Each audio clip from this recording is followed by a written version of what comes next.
저는 오늘 이사야서 58장 7절에서 8절의 말씀을 가지고 하나님이 기뻐하시는 교회 5탄, 나눔에 힘쓰는 교회라는 제목으로 여러분과 함께 은혜 나누기 원합니다. 하나님이 기뻐하시는 교회라는 시리즈로 여러분과 함께 은혜 나누고 있습니다. 첫 번째로 하나님이 기뻐하시는 교회는 기도에 힘쓰는 교회다라고 말씀드렸습니다. 여러분, 기도는 영적 호흡입니다. 이렇게 숨을 한번 멈춰 보십시오. 시작. 숨 멈추고 계세요? 네. 힘드시죠? 네. 영적 호흡이 기도입니다. 기도를 안 하면 우리 영혼이 이렇게 힘들다는 겁니다. 그렇기 때문에 우리는 매일 기도해야 하는 것입니다. 그렇기 때문에 성경은 또 뭐라고 하냐? 쉬지 말고 기도해라 라고 말씀하신다는 것입니다. 둘째로 중요한 것이 뭐냐면 말씀이다 라고 말씀드렸습니다. 말씀에 힘쓰는 교회 주님께서 기뻐하신다는 것입니다. 말씀을 통해서 우리는 하나님이 누구신지를 깨닫게 되는 것입니다.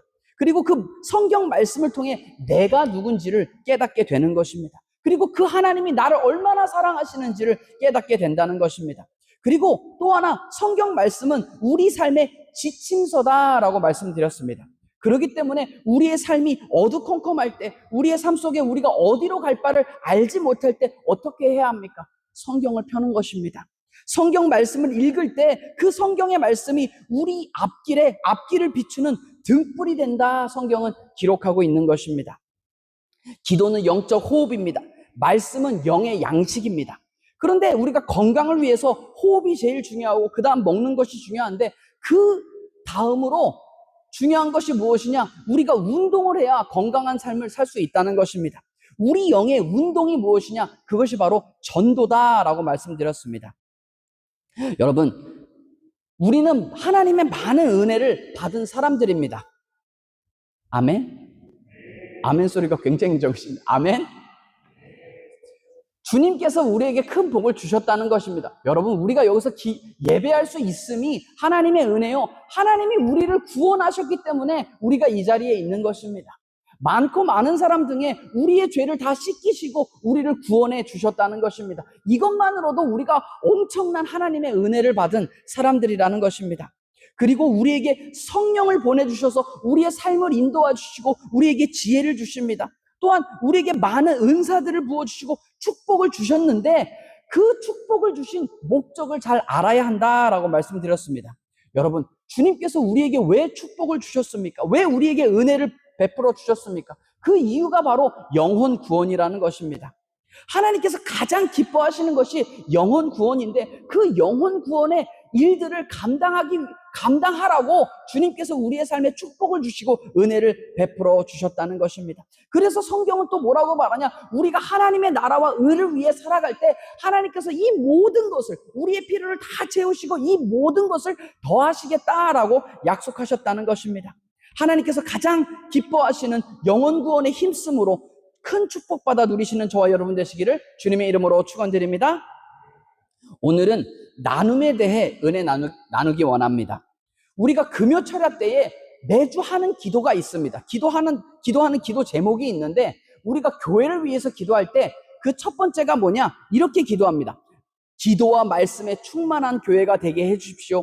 전도와 선교에 앞장서는 교회, 나눔과 섬김을 실천하는 교회가 되게 해달라고 우리는 기도한다는 겁니다. 우리가 금요철야 때 여기다 기도 제목을 놓고 이렇게 기도하는데, 그런데 왜 이렇게 우리가 매주 기도를 하느냐?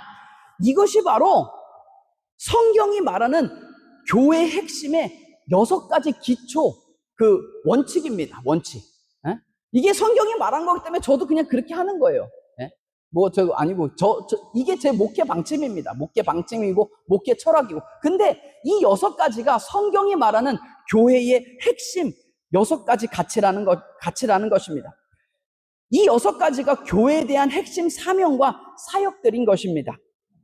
여러분, 이것만 잘하면 가장 신앙생활 잘하고 있는 것이고, 정말 하나님께 칭찬받고 하나님께서 기뻐하시는 교회가 된다는 것입니다. 말씀과 기도에 이렇게 충만하고, 전도와 선교에 힘쓰고, 나눔과 섬김에 앞장서는 그런 교회를 하나님께서 기뻐하신다는 것입니다. 그래서 그 핵심들을 제가 지금 쭉 나누고 있습니다. 기도, 말씀, 전도, 선교, 사랑 나눔, 전도, 선교, 사랑 나눔, 그런 계열입니다. 그리고 오늘이 5번째, 나눔입니다. 나눔. 신앙생활에 있어서 이 나눔이라는 것이 굉장히 중요합니다. 성경에 보면 이 나눔에 대한 말씀이 굉장히 많이 나온다는 것을 알 수 있습니다. 하나님은 우리 모든 하나님 아브라함을 부르시거나 우리 모든 사람을 부르실 때 어떻게 부르셨냐? 너는 복의 근원이 될지라라고 부르셨습니다. 우리를 부르셨는데 너는 복이다. 그냥 복이 아니고 복의 근원이 될지라라고 부르셨다는 것입니다. 하나님께서 우리의 삶에 복을 주셔서 우리로 하여금 그 복이 흘러나가도록 하는 그 복의 근원으로 우리를 부르셨다는 것입니다. 예수님도 우리들에게 뭐라고 그러시냐? 예수님도 주라, 나눠주라라고 말씀하셨다는 것입니다. 누가복음 6장 38절입니다. 같이 읽겠습니다. 시작. 주라, 그리하면 너희에게 줄 것이니 곧 후히 되어 누르고 흔들어 넘치도록 하여 너희에게 안겨주리라. 너희가 헤아리는 그 헤아림으로 너희도 헤아림을 도로 받을 것이니라. 그러니까 하나님도 그렇고 예수님도 다 하시는 말씀이 무엇이냐? 이웃에게 나눠주라는 것입니다. 그런데 그 이유가 무엇이냐? 그러면 하나님께서 우리에게 차고 넘치는 그 복을 주시겠다는 것입니다. 하나님은 사랑의 하나님이십니다. 그 사랑의 하나님이시기 때문에 많은 사람들이 그 하나님의 사랑을 깨닫기를 원하신다는 것입니다. 그래서 이렇게 이웃에게 사랑을 나누고 복음을 나누고 물질과 시간을 나누는 그런 사람들을 찾고 계신다는 것입니다. 왜? 그 사람들에게 더 부어주셔서 그 사람들이 하나님의 사랑을 더 전할 수 있도록 하게 하심이라는 것입니다. 여러분, 그렇기 때문에 주님은 우리를 부하게 만드시길 원하십니다. 여러분, 가난은 축복이 아닙니다. 누구는 예수님도 가난하셨다 그러신 잘못됐습니다. 예수님이 가난하게 되심은 예수님의 가난하심으로 인해서 우리를 부유케 하심이라라고 성경은 말씀한다는 것입니다. 여러분, 가난은 절대 축복이 아닙니다. 가난은 저주입니다. 아담과 하와가 죄를 지음으로 말미암아 그 가난의 저주가 인간의 삶 가운데 오게 되었다는 것입니다. 그런데 우리가 예수 믿고 축복받으면 하나님께서 우리를 부하게 만들어 주신다는 것입니다. 우리를 축복하시되 풍성하게 채워주길 원하신다는 것입니다. 왜 그러냐? 그러므로 말미암아 우리로 하여금 그 축복을 많은 사람에게 나누게 하려 하심이라는 것입니다. 마태복음 6장에 보면 예수님께서 신앙인이 해야 하는 3가지 핵심 행위를 이야기하고 계십니다. 그 3가지가 뭐냐? 첫째는 기도요, 둘째는 금식이요, 셋째는 구제입니다. 기도는 하나님을 향한 것이고 금식은 나를 향한 결단이라면 구제는 바로 이웃을 향한 사랑의 실천인 것입니다. 우리는 흔히 기도와 금식에는 열심이지만 이웃을 돌보는 구제에는 소홀할 때가 많다는 것입니다. 여러분, 기도는 하나님이 기뻐하시는 것입니다. 그렇기 때문에 하나님께 드리는 것입니다. 그리고 금식은 나를 위한 것인데 왜 그러냐? 금식을 함으로써 우리가 강건해지고 우리의 영성이 강건해지고 금식에는 능력이 있어서 기도의 응답이 속히 내려지게 된다는 것입니다. 그렇기 때문에 철저하게 금식은 나를 위한 것입니다. 나를 위한 것이고, 그런데 이 기도와 금식과 버금갈 정도로 중요한 것이 무엇이냐? 그게 바로 구제다. 예수님이 말씀하셨다는 것입니다. 구제, 이웃을 향해 손을 펴라는 것입니다. 지난 시간에도 함께 나눈 말씀인데 예수님께서 우리에게 꼭 하라고 부탁하시고 명령하신 것이 있는데 그게 무엇이냐? 대명령입니다. The Great Commandment. 그게 어딨냐? 마가복음 12장 30절에서 31절에 있습니다. 다 같이 읽겠습니다. 시작.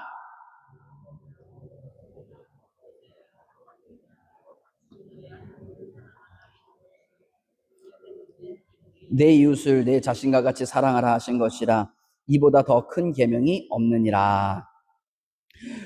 모세의 율법을 우리가 지킬 수가 없으니까 예수님께서 오셔서 뭐라고 그러시냐? 그래, 좋다. 내가 너희에게 새로운 계명을 주겠다. 라고 하시면서 딱 이 2가지를 말씀하셨다는 것입니다. 첫째는 하나님을 사랑하라는 겁니다.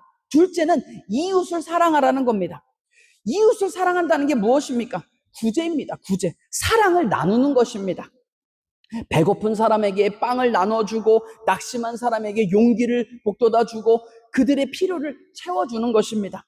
그것이 하나님의 뜻이요, 예수님께서 우리에게 말씀하신 대명령이라는 것입니다. 여러분, 우리가 하나님을 사랑한다는 것을 우리가 어떻게 알 수 있습니까? 내가 귀한 것을 하나님께 드리는 것입니다. 여러분, 내게 귀한 것이 무엇입니까? 사람에게 가장 중요한 거 뭐니 해도 머니 아니겠습니까? 돈과 시간입니다. 돈과 시간은 누구나 귀하게 여긴다는 것입니다. 그렇기 때문에 내가 정말로 주님을 사랑한다면 내 물질과 시간을 주님께 드려도 하나도 아깝지가 않은 것입니다. 또한 이웃을 내 몸과 같이 사랑하라고 하셨는데 이웃에게도 내 시간과 물질을 나눠주는 것입니다. 이것이 사랑이라는 것입니다. 요한일서 3장 17절 18절은 이렇게 기록합니다. 같이 읽겠습니다. 시작. 누가 이 세상의 재물을 가지고 형제의 궁핍함을 보고도 도와줄 마음을 닫으면 하나님의 사랑이 어찌 그 속에 거하겠느냐. 자녀들아, 우리가 말과 혀로만 사랑하지 말고 행함과 진실함으로 하자라고 기록하는 것입니다. 여기서도 뭐 시간은 없지만 뭐 시간이 돈이죠, 사실. 재물로 형제의 궁핍함을 보고 마음을 닫으면 어찌 그게 하나님 사랑이라고 말할 수 있냐? 어찌 너네가 하나님 사랑한다고 말할 수 있겠냐? 말로만 하지 말고 우리가 행동으로 하자. 그것이 정말 하나님의 사랑이 우리 마음 가운데 있는 것이고 우리가 정말 이웃과 형제 자매를 사랑하는 것이다. 성경은 기록한다는 것입니다. 그러면 우리가 어떻게 하면 나눔을 실천할 수가 있을까요? 첫 번째, 나눔의 핵심은 너그러운 마음이라는 것입니다. 따라해 보겠습니다. 나눔의 핵심은 너그러운 마음입니다. 디모데전서 6장 18절은 이렇게 기록합니다. 같이 읽겠습니다. 시작. 선을 행하고 선한 사업을 많이 하고 나누어 주기를 좋아하며 너그러운 자가 되게 하라 라고 기록합니다. 선한 일을 많이 하고 선한 사업을 많이 하고 나누어 주기를 좋아하는 그런 너그러운 사람이 되라라고 성경은 말씀하신다는 것입니다. 여러분, 신앙생활 하면서도 나만 아는 사람들이 있습니다. 열심히 기도합니다. 열심히 금식도 합니다. 그런데 나만 안다는 겁니다. 배려하지 못하는 그런 사람들이 많이 있다는 것입니다. 근데 성경은 뭐라고 말씀하냐? 그렇게 살지 말라는 겁니다. 나누며 살라는 겁니다. 나누며 선한 사업을 많이 하며 그런 너그러운 마음으로 살아가라는 겁니다. 맨날 나만 생각하고 나만 움켜쥐는 그 모습이 그리스도인의 모습이 아니라는 겁니다. 나눠주는 사람이, 그런 너그러운 사람이 참된 그리스도인이라는 것입니다. 여러분, 주님을 사랑하십니까? 아멘 소리가 적네요. 주님을 사랑하십니까? 주님의 뜻대로 살기 원하십니까? 오늘 성경은 말씀하고 있는 것입니다. 나눠주라는 것입니다. 그런데 우리가 왜 나눠주지 못합니까? 우리의 삶의 중심이 나이기 때문입니다. 나이기 때문에 우리가 이기적으로 살고 있기 때문에 어떻게 생각하냐? 내가 남보다 더 잘 살아야 돼. 네? 내가 기준이기 때문에 내가 남보다 더 잘 살아야 된단 말입니다. 그래서 내가 남보다 더 많이 가지고 있더라도 내가 당연히 남보다 더 잘 살아야 하기 때문에 나눠줄 수가 없는 것입니다. 여러분, 정말로 우리가 믿는 하나님은 좋으신 하나님이라는 것입니다. 우리를 정말 축복해 주길 원하십니다. 그래서 그 축복을 이렇게 우리 앞에 이렇게 가져다 주시는데 성경이 말합니다. 니네 앞에 이렇게 가져다 놓는다라고 말씀하신다는 것입니다. 그 축복을 우리 앞에 이렇게 다 가져다 놓으셨는데 우리의 마음이 강팍하고 우리가 나밖에 모르기 때문에 그 축복이 보이지가 않는 것입니다. 여러분, 교회에 와서도 교회에 새로운 사람에게 그 자리를 양보해 주는 겁니다. 양보해 주고 나는 불편한 자리에 앉아서 예배를 드려보라는 겁니다. 그곳에서 임하는 하나님의 더 큰 은혜가 임하게 된다는 것입니다. 양보하는 겁니다. 너그러운 마음을 갖는 겁니다. 어떤 분은 개인적으로 신앙생활을 막 열심히 하는 것 같은데 그 삶을 잘 이렇게 보면은 뭐 가족들이나 주변인들이나 무슨 그 직장 동료나 무슨 이게 상사 하사 이게 부하 직원들한테 뭐 이게 손가락질 받고 인정을 잘 못 받습니다. 왜 그렇습니까? 베풀지 않기 때문이라는 것입니다. 여러분, 베풀어 보십시오. 하나님께는 영광이요 우리의 삶에는 기쁨이 넘치게 된다는 것입니다. 너그러운 마음을 가져라 성경은 이야기하고 있습니다. 성경에 보니까 물질 축복도 많이 받고 하나님의 큰 축복을 받은 사람들이 너무너무나 많이 나오는데 그들의 공통점이 뭐냐? 그들은 모두 남에게 나눠주는 그런 너그러운 마음을 가졌다는 것입니다. 창세기 13장에 보면 아브라함의 이야기가 나옵니다. 아브라함이 이제까지 자기 조카 롯을 지켜주고 보호해주면서 이제 아브라함의 가족도 많이 이렇게 가족들과 그 식솔들이 많이 성장했지만 롯의 가족들도 엄청 크게 됩니다. 엄청 그 식구의 수가, 자녀의 수가 많아졌다는 겁니다. 그러다 보니까 이렇게 막 그들의 가진 양과 소, 가축들이 복을 엄청 많이 받아요. 그래서 둘 다 막 부자가 되었습니다. 그래서 막 그 양들을 끌고선, 소를 끌고선 많이 다니려니까 이 물이 부족한 거예요. 맨날 물 갖고, 우물 갖고 싸우고 뭐 이렇게 되니까, 안 되겠다. 아브라함이 얘기를 합니다. 우리가 이제는 우리 스스로 자력이 생겼고 우리 스스로도 살 수 있으니까 너랑 나랑 헤어지는 게 좋겠다. 근데 아브라함이 거기서 어떻게 하냐? 조카 롯한테 먼저 선택권을 줍니다. 너가 먼저 선택해라. 네가 우로 가면 나는 좌로 갈 것이고 네가 좌로 간다 그러면 나는 우로 가겠다. 그러니까 네가 먼저 선택해라 라고 했다는 겁니다. 근데 여러분, 아브라함은 애초부터 이 자기 조카를 데려와서 지금 이 시간까지 자기 가족도 많이 이렇게 성장하고 하나님께서 복을 주셨지만 그 복이 롯에게까지 흘러갔다는 것입니다. 롯의 가족도 엄청 많아지고 그 양과 소들과 그 재산이 엄청 많아졌습니다. 왜? 아브라함이 걔를 이렇게 보호해줬기 때문에 그렇게 많이 성장했다는 겁니다. 이때까지 그렇게 보호해주고 이렇게 지켜주고 했고, 그리고 이 아브라함 누굽니까? 이때까지 이 사람, 이 롯의 보호자였고, 진짜로 그 직계가족 삼촌입니다. 삼촌. 예? 삼촌이고, 그때 당시에는 얼마나 더 이 위계 질서가 더 있었겠어요. 삼촌이 완전 하늘 같은 어른이지. 그럼에도 불구하고 충분히 아브라함한테는 선택권이 먼저 있었고, 그거를 먼저 선택할 권리와 권한이 있었습니다. 그럼에도 불구하고 아브라함은 먼저 조카 롯한테 선택하라고 했다는 것입니다. 그러니까 롯이 저 보더니, 저기 아주 알짜배기 강남 땅이 있어. 강남. 그때 당시 이름은 소돔과 고모라였습니다. 소돔과 고모라 딱 보니까 그때 소돔과 고모라를 성경이 어떻게 묘사하냐? 소돔과 고모라가 에덴 동산과 같았더라 이렇게 표현되어 있어요. 그러니까 얼마나 좋았던 거예요. 그죠? 하나님이 지으신 그 에덴 동산과 같았다 그러니까 얼마나 좋았던, 그거를 딱 보니까 너무너무 좋아 보이는 거예요. 그러니까 롯이 나는 저곳으로 가겠습니다. 저것을 택하겠습니다. 딱 이렇게 합니다. 그런데 이때까지 70평생 장사꾼인 장사하던 아브라함의 눈에 그게 왜 그 강남 그 알짜배기 땅이 왜 안 좋아 보였겠어요? 좋아 보였다는 겁니다. 그럼에도 불구하고 아브라함은 어떻게 하냐? 양보해 줍니다. 그래, 네가 먼저 가라. 그렇게 하고서는 아브라함은 어떻게 하냐? 그 반대방이 가나안으로 갔다는 겁니다. 그때 당시 가나안은 별로 안 좋은 땅이었습니다. 나중에 돼가지고 이스라엘 백성들이 예굽에서 찌질하게 고생하다가 그것보다 훨씬 나은 땅이 가나안이었지. 그때 아브라함 당시에는 가나안은 비옥하지 않은 그런 땅이었습니다. 그럼에도 불구하고 아브라함은 그곳으로 갔다는 겁니다.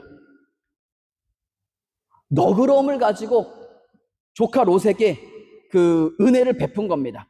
그랬더니 어떻게 되냐? 하나님께서 아브라함을 복 주셨다는 겁니다. 아브라함이 선택을 잘해서 축복을 주신 게 아니라 아브라함이 가나안 땅에 머물면서 목축업을 했는데 하나님이 그 소유에 복을 주셨다라고 성경은 기록한다는 것입니다. 창세기 24장 35절입니다. 야훼께서 나의 주인에게 크게 복을 주시어 창성하게 하시되 소와 양과 은금과 종들과 낙타와 나귀와 나귀를 그에게 주셨고, 지금 이 아브라함의 종이 이 아브라함을 소개하는 겁니다. 그 하나님이 이 아브라함에게 무슨 이유인지 모르지만 엄청나게 복을 주셔서 정말 그 가족이 많아지고 양과 소와 금과 은과 종들과 낙타와 나귀가 엄청 많아져서 복을 받게 되었다라는 것입니다. 무슨 말입니까? 아브라함이 그 땅에서 거부가 되었다는 겁니다. 거부. 그리고 하나님께서 그 많은 땅을 아브라함에게 주십니다. 그리고 마침내 아브라함의 평생 소원이었던 아들도 그에게 허락해 주셨다는 것입니다.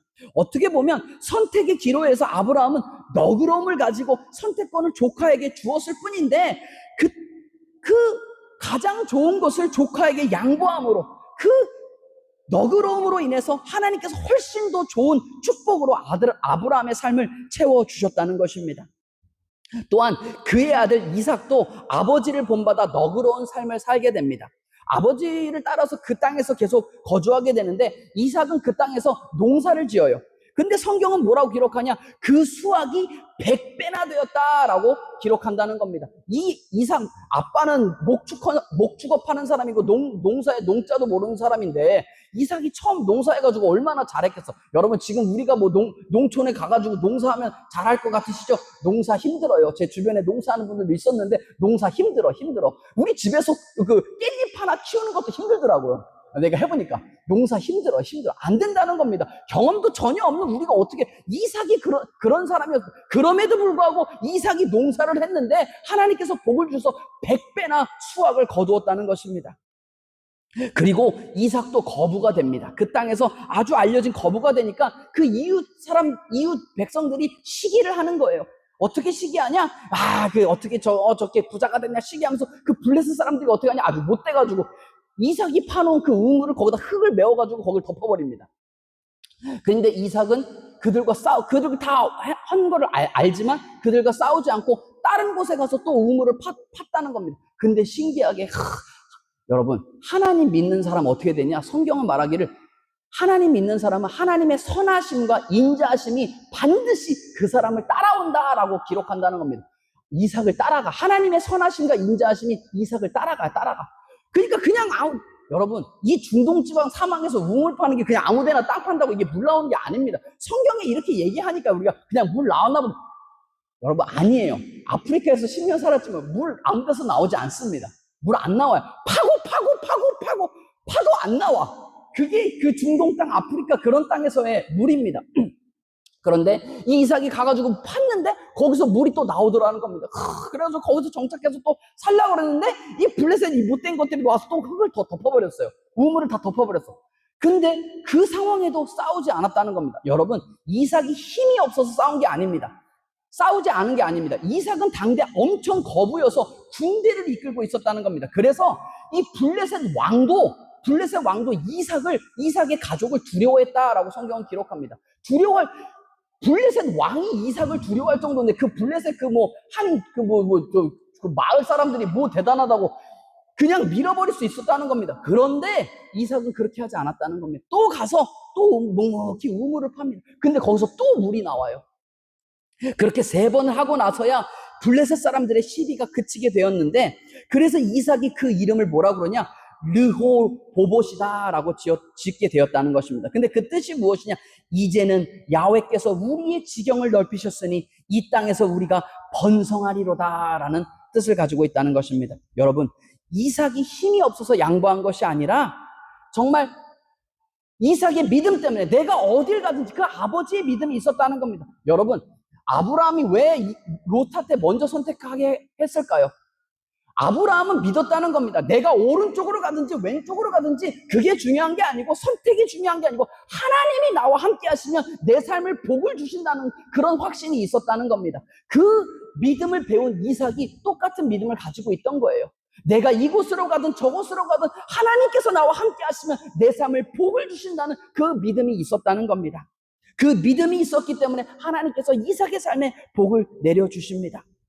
여러분, 우리가 때때로 이건 도저히 안 되겠어, 이건 우리가 싸워야겠다 막 생각하고, 니 왜 내 인생에 태클을 거냐 막 그러고 싸우는데, 이삭도 그 상황에 니네 왜 이렇게 못돼가지고 왜 이렇게 못된 짓 많이 하냐 막 싸울 수 있었지만 그렇게 싸우지 않았다는 겁니다. 이삭은 양보하는 것입니다. 양보했다는 것입니다. 여러분, 양보하면 우리가 괜히 손해보는 것 같고 지는 것 같은데 그렇지 않다는 것입니다. 하나님께서 다 우리의 삶을 지켜보고 계시다는 것입니다. 그리고 우리의 삶에 그 부족한 것을 다 채워주시고 축복해 주신다는 것입니다.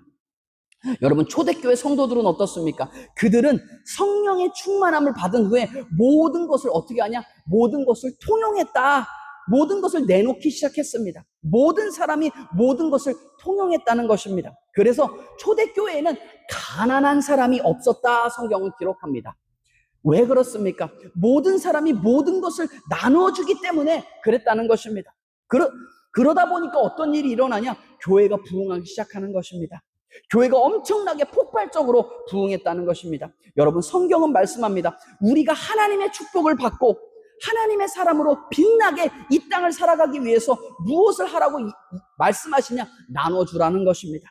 너그러운 마음을 품고 나눠주라는 것입니다. 나눠주고 양보하면 우리가 손해보는 것 같은데 절대 그렇지 않다는 것입니다. 주님께서 반드시 채워주십니다. 이것이 우리의 믿음입니다. 이것이 우리의 선택이라는 것입니다. 아멘. 둘째로, 나눔은 성도의 의무이자 축복의 원리입니다. 따라해 보겠습니다. 나눔은 성도의 의무이자 축복의 원리입니다. 서두에서 말씀드린 대로 나눔은 그리스도인들을 향한 하나님의 명령, 해도 되고 안 해도 되는 게 아니라 반드시 해야 하는 것입니다. 이것은 율법 정신에도 그대로 기록되어 있다는 것입니다. 신명기 15장 17절에서 11절은 이렇게 기록합니다. 제가 읽어드리겠습니다. 내 하나님 야훼께서 내게 주신 땅 어느 성읍에서든지 가난한 형제가 너와 함께 거주하거든 그 가난한 형제에게 내 마음을 완악하게 하지 말며 내 손을 움켜쥐지 말고 반드시 내 손을 그에게 펴서 그에게 필요한 대로 쓸 것을 넉넉히 꾸어주라. 삼가 너의 마음에 악한 생각을 품지 말라. 곧 이르기를 일곱째 해 면제년에 가까이 왔다 하고 내 궁핍한 형제를 악한 눈으로 바라보며 아무것도 주지 아니하면 그가 너를 야훼께 호소하리니 그것이 내게 죄가 되리라. 너는 반드시 그에게 줄 것이요 줄 때에는 아끼는 마음을 품지 말 것이라. 이로 말미암아 내 하나님 야훼께서 내가 하는 모든 일과 내 손이 닿는 모든 일에 내게 복을 주시리라. 땅에는 언제든지 가난한 자가 그치지 아니하겠으므로 내가 내게 명령하여 이르노니 너는 반드시 내 땅 안에 내 형제 중 곤란한 자와 궁핍한 자에게 내 손을 펼지니라 라고 이 신명기에서 기록하는 내용이라는 것입니다. 우리 주위에 언제나 가난한 사람들이 있고 우리가 나눠줘야 될 그런 사람들이 있는데 그 사람들에게 아끼지 말고 손을 펴서 나눠주라는 것입니다. 그러면 하나님께서 내가 하는 모든 일과 내 손이 닿는 모든 일에 복을 주시겠다 약속해 주셨다는 것입니다. 그리고 성경에는 두 가지 원리가 있습니다. 따라해 보겠습니다. 심는 대로 거두는 원리. 그리고 또 하나는 나눠줘야 더 받는 원리. 요 두 가지 원리가 성경에 있는데 심어야 거두는 원리입니다. 이거 당연한 거 아니겠습니까? 아무것도 심지 않으면 아무것도 거둘 수가 없다는 것입니다. 배추밭에 가서 배추 씨를 뿌려야 배추가 나는 것입니다. 그냥 가만히 땅만 보고 있고 그냥 뭐 물만 준다고 뭘 거둘 수 있는 게 아니라는 것입니다. 내가 물질을 심고 시간을 심고 헌신을 심어야 하나님이 뭘 심어야 그것에서 하나님이 30배든 60배든 100배든 그것을 보상해 주실 수 있지. 아무것도 심지 않는데 하나님이 뭘 하실 수가 없다는 것입니다. 그게 성경이 말하는 법칙이라는 것입니다. 우리가 시간을 심으면 하나님께서 더 많은 시간을 허락해 주십니다. 우리가 물질을 심으면 하나님이 더 많은 물질을 허락해 주신다는 것입니다. 그런데 이것이 안 됩니다. 왜 그러냐? 우리가 그것을 못하고 이렇게 맨날 붙들고 있는 것입니다. 여러분, 오병이어의 기적, 성경에서 그 사복음서에 다 기록된 이 오병이어의 기적도 한 꼬마 아이가 그 자기가 먹을 도시락, 보리떡 5개와 물고기 그거를 주님께 가지고 나왔을 때 그 오병이의 기적이 일어났다는 것입니다. 여러분, 심지 않고 거두기를 기대해서는 안 되는 것입니다. 왜 그렇습니까? 이것이 성경의 원리라는 것입니다. 우리가 물질을 심으면 그 물질만 보는 게 아니라 그 물질과 함께 우리의 믿음을 심는 것이기 때문에 하나님께서 그 믿음을 보시고 역사하신다는 것입니다. 우리가 시간을 심을 때도 마찬가지입니다. 시간을 심으면서 우리의 믿음을 심기 때문에 하나님께서 그 믿음을 보시고 역사해 주신다는 것입니다. 둘째로는 나눠줘야 더 받는 원리입니다. 여러분, 움켜잡으면 더 많이 누릴 것 같은데 그렇지 않다는 것입니다.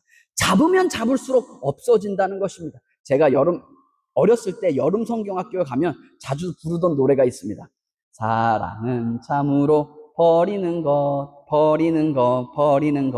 사랑은 참으로 버리는 것 더 가지지 않는 것 이상하다 동전 한 입 움켜잡으면 없어지고 쓰고 빌려주면 풍성해져 땅 위에 가득하네. 뭐 이런 찬양이 있습니다. 뭐 아시는 분들도 있을 수 있고 모르시는 분들도 있을 수 있는데 제가 어렸을 때 그 성경학교 가가지고 이 찬양을 엄청 많이 들었어요. 맨날 그 어렸을 때는 저 어렸을 때는 또 뭐 찬양이 또 그렇게 많지 않았던 것 같아요. 제가 볼 때. 그래가지고 맨날 부르던 곡을 맨날 똑같이 부르고 똑같이 그래가지고 그냥 막 어렸을 때 부르던 곡이 막 지금도 기억이 막 납니다. 예. 이거 나는데 근데 그 어렸을 때는 이게 무슨 뜻인지 몰랐어요. 커서도 이게 막 그냥 어떤 때 생각나서 막 부르고 그랬는데 근데 이게 성경에서 말하는 그 의미를 설명해 주겠다는 걸 깨닫게 되었다는 것입니다. 누가복음 6장 38절에 그 내용이 나와 있습니다. 같이 읽겠습니다. 시작. 주라 그리하면 너희에게 줄 것이니 곧 후히 되어 누르고 흔들어 넘치도록 하여 너희에게 안겨주리라. 너희가 헤아리는 그 헤아림으로 너희도 헤아림을 도로받을 것이니라. 잠언 11장 25절입니다. 시작. 구제를 좋아하는 자는 풍족하여질 것이요 남을 윤택하게 하는 자는 자기도 윤택하여지리라. 성경은 기록합니다. 우리가 물질이든 시간이든 사랑을 나눌 때 그것이 더 풍성해지고 하나님께서 우리의 삶을 축복해 주신다는 것입니다. 잠언 19장 17절입니다. 같이 읽겠습니다. 시작. 가난한 자를 불쌍히 여기는 것은 야훼께 꾸어드리는 것이니 그의 선행을 그에게 갚아주시리라 라고 기록합니다. 우리가 가난한 사람을 불쌍히 여겨서 그들에게 나눠주는 것은 하나님께 꾸어드리는 것이다. 성경은 기록한다는 것입니다. 하나님이 우리에게 빚졌다고 생각하신다는 것입니다. 그렇기 때문에 반드시 갚아주시는 것입니다. 마태복음 10장 42절입니다. 같이 읽습니다. 시작. 또 누구든지 제자의 이름으로 이 작은 자 중 하나에게 냉수 한 그릇이라도 주는 자는 내가 진실로 너희에게 이르노니 그 사람이 결단코 상을 잃지 아니하리라 하시니라. 우리가 이웃을 돕는 것이 주님의 뜻이라는 것입니다. 그리고 그것을 주님이 가만히 있지 않으시고 반드시 우리의 삶에 복을 내려 주신다라고 성경은 누누이 말씀하고 있다는 것입니다. 여러분 나누시기 바랍니다. 그러면 풍족하게 채워 주신다는 것입니다. 마지막으로 나눔은 은밀함으로 실천해야 한다는 것입니다. 따라해 보겠습니다. 나눔은 은밀함으로 실천해야 합니다. 나누는 것이 하나님의 뜻이고 나눌 때 하나님께서 축복을 해주시는데 그러면 나눌 때 우리가 어떻게 나눠야 되냐? 은밀하고 조용하게 나눠야 한다는 것입니다. 그리고 우리가 이웃에게 나누는 것을 특권으로 생각하고 나눠야 하는 것입니다. 마태복음 6장 2절 3절입니다. 같이 읽겠습니다. 시작. 그러므로 구제할 때에 외식하는 자가 사람에게서 영광을 받으려고 회당과 거리에서 하는 것 같이 너희 앞에 나팔을 불지 말라. 진실로 너희에게 이르노니 그들은 자기 상을 이미 받았느니라. 너는 구제할 때에 오른손이 하는 것을 왼손이 모르게 하여 라고 기록합니다. 남을 도와주며 구제할 때 그것을 드러내놓고 자랑하기 위해서 하지 말라는 것입니다. 많은 정치인들 많이 그렇게 하죠. 많은 돈을 사회에 환원하고 막 이렇게 막 그 구제에 사용합니다. 그런데 그들의 의도가 무엇이냐? 많은 기자들을 불러놓고 많은 사람에게 이걸 알려달라는 겁니다. 그러면서 자기가 이렇게 좋은 일 한다는 걸 알게 하려 한다는 것입니다. 그러면 성경은 뭐라고 기록해요? 그 사람은 그걸로 자기 다 상급을 받았다라고 기록한다는 것입니다. 성경은 그렇게 하지 말라고 말씀하시는 것입니다. 어느 정도로까지 하냐? 오른손이 한 일을 왼손이 모를 정도로 은밀하게 하라는 것입니다. 또한 고린도전서 13장 13절은 이렇게 기록합니다. 같이 읽겠습니다. 시작. 내가 내게 있는 모든 것으로 구제하고 또 내 몸을 불사르게 내어줄지라도 사랑이 없으면 내게 아무 유익이 없느니라 라고 기록합니다. 그리고 우리가 다른 사람을 도와줄 때 사랑이 있어야 한다는 것입니다. 이걸 뭐 자랑으로 하는 것이 아니라 사랑으로 감당하면서 이것을 즐거움으로 해야 한다는 것입니다. 이것이 하나님께서 우리에게 주신 특권, 우리를 축복해 주시는 그 특권임을 깨닫고 정말 감사함으로 사랑으로 감당해야 하는 것입니다. 그렇게 사랑으로 감당할 때 우리에게 큰 상급과 축복이 있게 되는 것입니다. 그러니 여러분 이제부터 다른 사람에게 도움을 받을까 생각하는 게 아니라 다른 사람을 도와주시기 바랍니다. 다른 사람에게 나눠주는 사람이 되시기 바랍니다. 어디 가서 무슨 뭐 밥 먹고 같이 이렇게 밥 먹으면 꼭 계산할 때 되면 딴짓하는 분 계세요. 이게 뭐 신발끈 풀리지도 않는데 신발끈을 이렇게 묶는다면 꼭 화장실을 갔다 온다거나 꼭 이게 여러분 그런 거 그거 아닙니다.